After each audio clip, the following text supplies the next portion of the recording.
Merci, bonsoir. Donc vous avez compris que vous avez en face de vous un héros.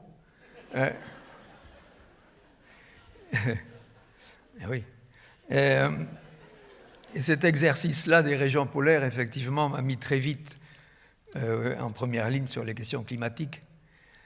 J'ai traversé l'Antarctique en 89-90 à l'issue de cette traversée. Donc l'Antarctique, c'est le continent du pôle sud.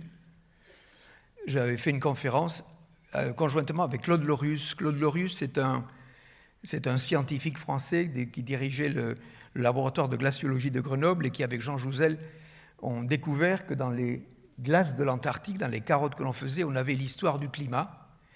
Et donc, Claude Lorius, moi j'avais fait mon exposé sur la traversée que j'avais faite avec des chiens, et Claude avait pris la parole et avait montré effectivement quelque chose d'intéressant. C'est que dans les carottes de glace que l'on fait donc en Antarctique, on trouve l'histoire du climat.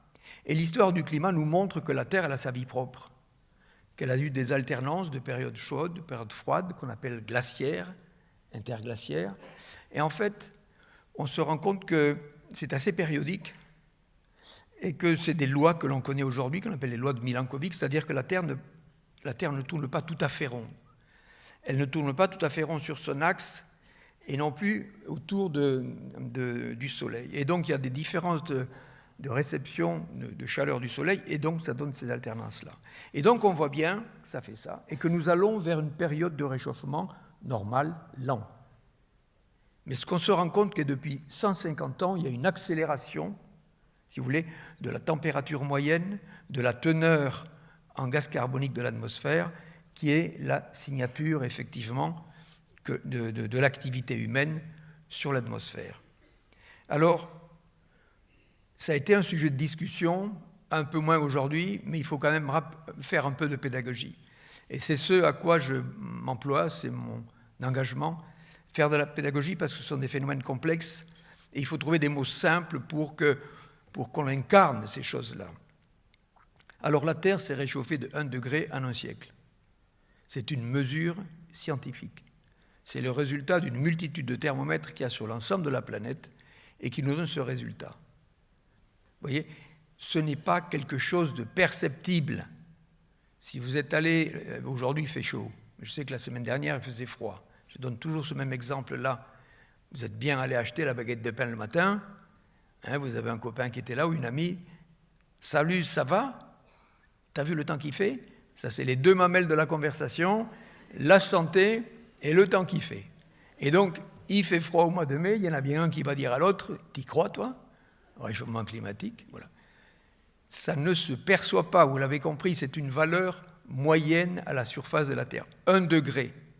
Quand Donald Trump raconte qu'il nous dit effectivement qu'on raconte des bêtises à propos du réchauffement, parce que cet hiver, il faisait très froid à Chicago ou à New York, mais il fait toujours très froid à Chicago et à New York en hiver, parce que c'est un climat continental. Il oubliait de dire une chose, volontairement, peut-être il ne le sait pas, je pense, mais qu'au même moment, dans l'hémisphère sud, il y a des épisodes de sécheresse, de canicule, effectivement, qui sont absolument dramatiques en Asie du Sud-Est, en Argentine, en Afrique du Sud, en Australie. Il y a des canicules, des sécheresses qui sont dramatiques. Donc, vous voyez, il s'agit de quelque chose de global. Ça ne se perçoit pas. Le médecin que je suis fait régulièrement le parallèle entre ce qui est une température normale avant l'activité humaine. On va dire que la Terre, elle avait 37, c'est un parallèle. Aujourd'hui, elle a 38. Elle a pris 1 degré. Vous voyez, nous, quand on a pris 1 degré, on a une fébricule, une petite fièvre. Et on dit, il va falloir qu'on s'en occupe, vous voyez. Puis ça s'appelle ça des fièvres chroniques, un peu, ça traîne, quoi. Il va falloir qu'on s'en occupe, et puis on ne prend jamais le temps de s'en occuper. Et à un moment donné, paf, il y a une complication qui arrive. La Terre, elle est à ce tournant aujourd'hui. Elle est à l'arrivée de ces complications. On a considérablement perturbé le cycle de l'eau. 93% de l'excès de chaleur dû au réchauffement climatique est absorbé par les océans. 93%. L'air ne stocke rien. L'air déplace les masses chaudes, d'air chaud et froid, mais ne stocke pas. La Terre stocke, mais les océans, 70% de la surface de la planète sont des océans. Les océans stock, si vous voulez. Et donc, je vous donne un exemple. Ici, c'est l'Afrique. Ici, c'est l'océan Atlantique. Ici sont les Caraïbes. Martinique, Guadeloupe. Depuis toujours, les alizés, ces vents qui viennent de l'Afrique et qui vont vers la Caraïbe, soufflent et poussent les eaux de surface, chaudes, bien sûr, vers l'arc caribéen. Et donc, il y a une accumulation d'eau chaude qui se fait sur l'arc caribéen. Heureusement, il y a le Gulf Stream qui est là pour amener toute cette masse d'eau chaude vers le nord. Mais régulièrement, il y a ce qu'on appelle des tempêtes tropicales. Si vous avez un peu séjourné dans Martinique, Guadeloupe, tout d'un coup, vous avez pendant 2 jours, des fois 3 jours, des précipitations, du vent. Ça s'appelle des tempêtes tropicales parce que c'est l'évaporation énorme de la masse d'eau chaude qui précipite. Aujourd'hui, il y a le même phénomène des alizés qui poussent, mais avec le réchauffement climatique et l'absorption des océans de cet excès de chaleur, quand on a, donc ça pousse de l'eau chaude, et quand vous avez 50 mètres d'épaisseur d'eau à 27-28 degrés, là, il y a une bombe thermique qui est propice au déclenchement des cyclones. Donc, vous voyez, d'un côté, vous avez des manifestations extrêmes de pluviométrie. Un exemple qui nous touche, qui est l'épisode Cévenol. L'épisode Cévenol, il vient toujours à la fin de l'été, en septembre, octobre, parce que la Méditerranée est chaude, il y a une évaporation importante, les vents d'Est amènent cette humidité vers les Cévennes, donc il se refroidit, précipitation, et ça redescend. Vous voyez que depuis quelques années, depuis quelques décennies, il y a déjà des inondations absolument colossales. Donc on est là aujourd'hui. La mer, par exemple, l'océan se dilate parce qu'il se réchauffe et il reçoit aussi la fonte des glaciers, la fonte des calottes polaires. Le niveau moyen de l'océan à l'échelle planétaire monte de 3,2 mm par an. 3,2 mm par an. C'est pour ça que, à la fois parce qu'il y a de la fonte des glaces, et deuxièmement parce que ça se dilate. 3,2 par an, au bout de 10 ans, ça fait ça, vous voyez. Donc, vous avez tous entendu parler de l'érosion des côtes. Donc, je vous fais toucher du doigt que nous sommes dans une période charnière aujourd'hui et qu'il faut effectivement soigner cette fièvre chronique. On a imaginé, un peu comme les océans, qu'on pouvait tout envoyer dans l'océan et que c'était tellement grand que ça pouvait tout recevoir. On a imaginé, pareil, que l'atmosphère était tellement grande que quand on a envoyé tout ça dans l'air, que ça partait dans le cosmos. En fait, ça ne va pas loin. Ça ne va pas loin. Vous voyez, vous partez du centre de la Terre, avec Jules Verne, là, il fait chaud. Vous parlez du centre de la Terre. Vous faites 6500 km. Vous faites 6500 km, vous arrivez à Clermont-Ferrand. Vous arrivez là. Les 10 derniers kilomètres, c'est l'atmosphère efficace. Les 10 derniers kilomètres. Et là-dedans, avant l'ère industrielle, l'effet de serre dû au gaz carbonique, c'est parce que c'était 0,03% de la composition de l'atmosphère. Aujourd'hui, c'est passé à 0,04%. C'est un gaz rare qui a un effet de serre très fort, effectivement. Et donc, on a tous compris depuis un petit moment que la solution, ça serait de limiter les émissions de CO2. Alors, le problème est de taille quand même, parce que ça touche à l'énergie. On a déjà eu une alerte avec le trou dans la couche d'ozone. L'homme s'est rendu compte que par ses activités, il pouvait changer la composition de l'atmosphère.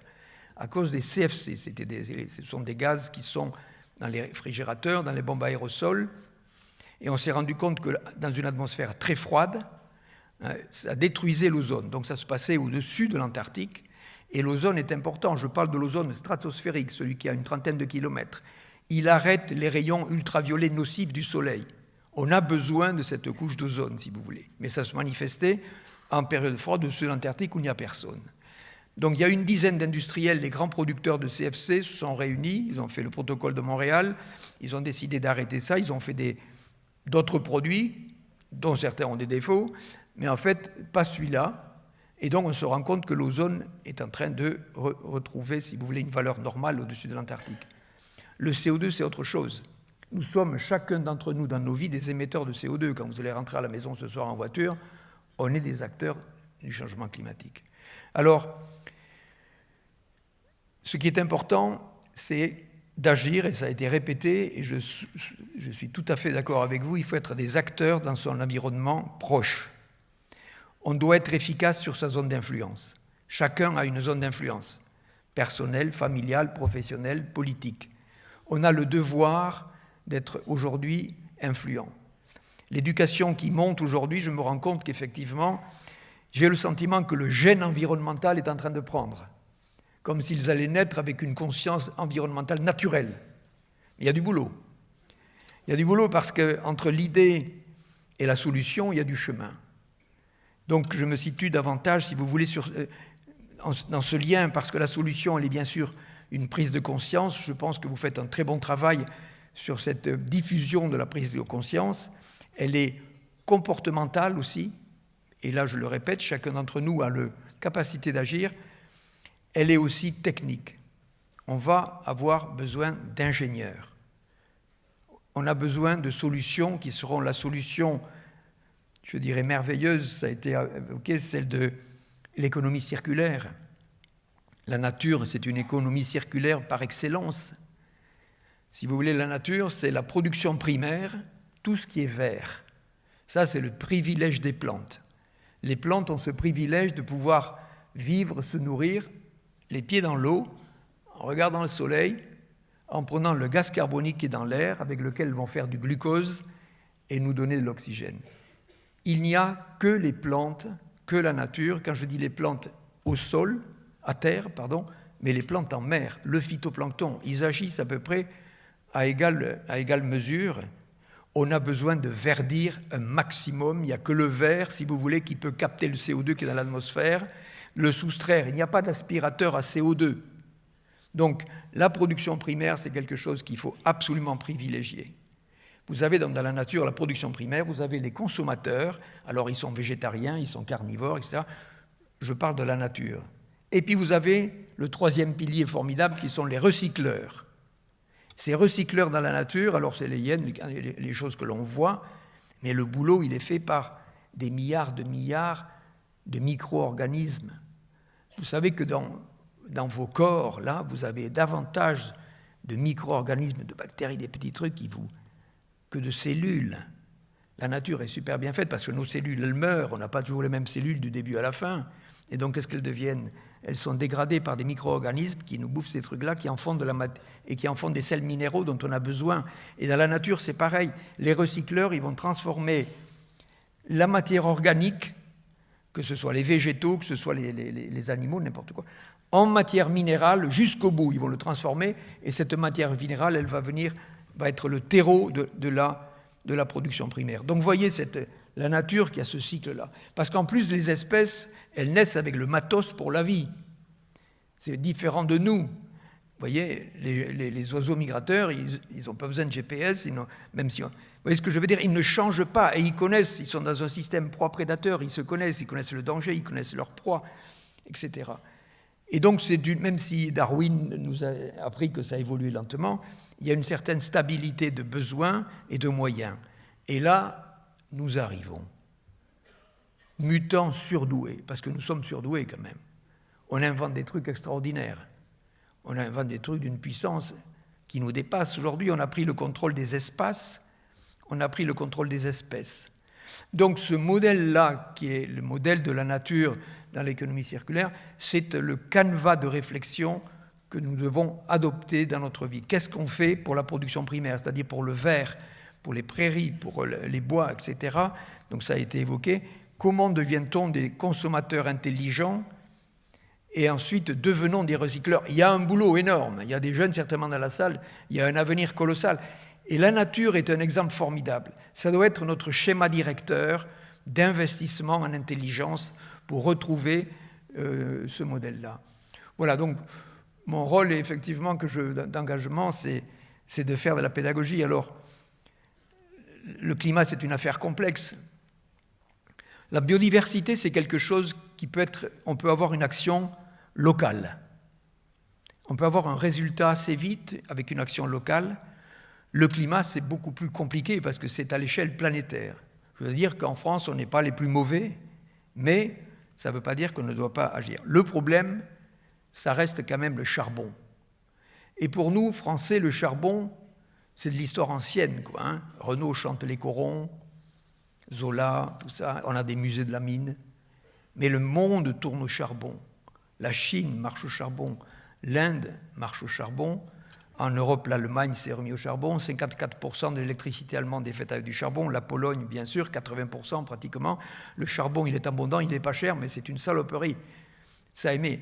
Il y a, si vous voulez, par exemple, et c'est là qu'il faudrait agir au plus vite, si simplement on commençait dans une transition rapide à passer du charbon au gaz, on diminuerait par 2 nos émissions de CO2. Il y a cette urgence-là, si on peut faire quelque chose. Il y a une mine de charbon énorme en Asie, en Australie, sur la côte sud-est de l'Australie.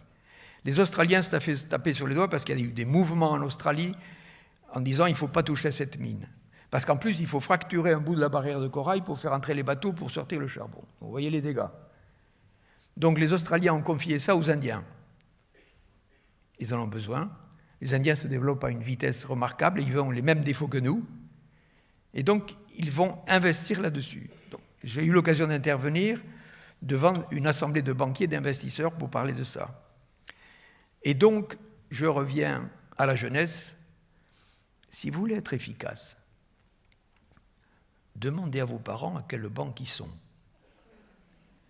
Parce qu'il y avait une liste de banques qui investissaient sur cette exploitation du charbon. C'est loin, on peut se planquer. Maintenant, on ne se planque plus, il y a les réseaux sociaux, il y a tout. Voilà. C'est une façon d'agir. Une façon d'agir, de limiter les investissements qui vont être faits. Donc je me souviens très bien, après cet exposé, il y en a qui ont levé le doigt en disant « nous, on est sortis », HSBC était sorti, BNP, elle disait qu'ils ont limité à 30%. Enfin bref, si vos parents sont une banque qui investit dans le charbon, là, vous agissez vraiment pour le climat.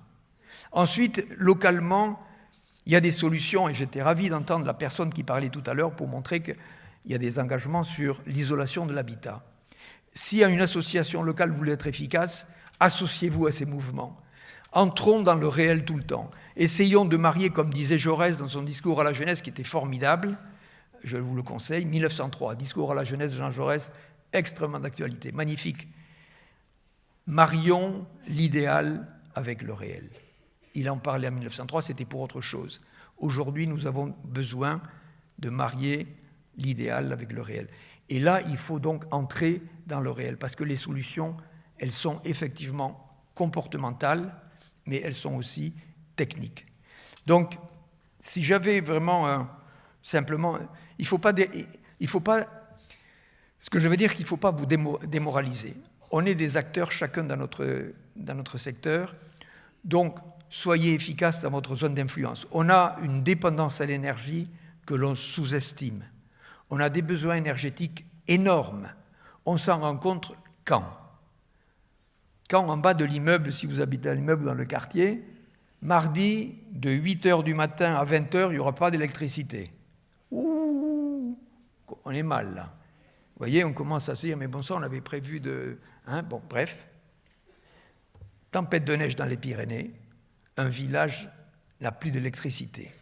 Ils font l'ouverture du journal télévisé. Le lendemain, que fait l'EDF? Ils n'ont toujours pas l'électricité, c'est des héros. Vous voyez, cette dépendance qu'on a à l'énergie. Menace de transport de carburant pour aller alimenter les stations-service. Il risque d'y avoir pas d'essence. Marcel va faire le plein. Dimanche, on a le mariage de la petite, il faut qu'on y aille. Et Marcel va prendre des jerrycans et va à la pompe. Ils sont déjà 15 dans la panique. Vous voyez ce que je veux dire? Cette dépendance que nous avons à l'énergie. C'est ça qu'il faut soigner. On a une abondance colossale. On a 7 prises sur 10 à la maison qui viennent des centrales. On a une abondance. Donc, si on veut limiter les émissions de CO2, soyez... bien sûr, ça serait plus long à déployer, mais les renouvelables sont intéressants. Il faut exploiter au maximum ces énergies renouvelables. Elles sont gratuites et elles sont éternelles. Ensuite, il y a ce tronc commun qui a fait que notre civilisation s'est développée, le charbon, le pétrole et le gaz. C'est là-dessus qu'il va falloir faire de sérieuses économies. C'est là qu'il faut agir. Donc, partez avec cette idée déjà, que le petit CO2 qui va sortir de votre tuyau d'échappement ne sera recyclé que dans un siècle. Vous voyez, c'est une réalité. La machine est lente, parce que la nature, elle a sa vitesse. Elle est lente. C'est pour ça qu'il ne faut pas perdre des surfaces de nature. Donc, sachez que ce petit pet de CO2 que vous avez mis là, Il va rester un moment. Donc, essayez de le limiter le plus possible. En conclusion, soyez efficace sur votre zone d'influence. C'est très important. Merci.